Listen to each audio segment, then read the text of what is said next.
حضرت زید بن خالد رضی اللہ تعالی عنہ بیان کرتے ہیں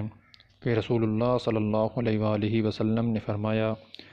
جو شخص کسی روزہ دار کا روزہ کھلوائے یا کسی غازی کے لیے سامان جہاد فراہم کر کے دے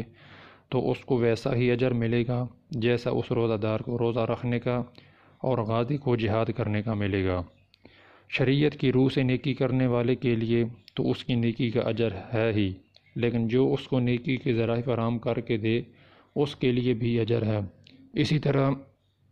اگر ایک شخص کسی کو نیکی کرنے کے لیے کہے تو اس کے لیے بھی اجر ہے۔ حدیث میں آیا ہے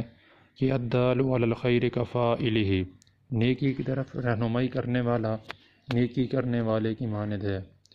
پھر ایسا بھی نہیں ہے کہ نیکی کرنے والے کے اجر میں سے کوئی حصہ لے کر اس شخص کو دے دیا جائے گا جس نے نیکی کے ذرائع اور وسائل بہم پہنچائے تھے، بلکہ نیکی کرنے والے کو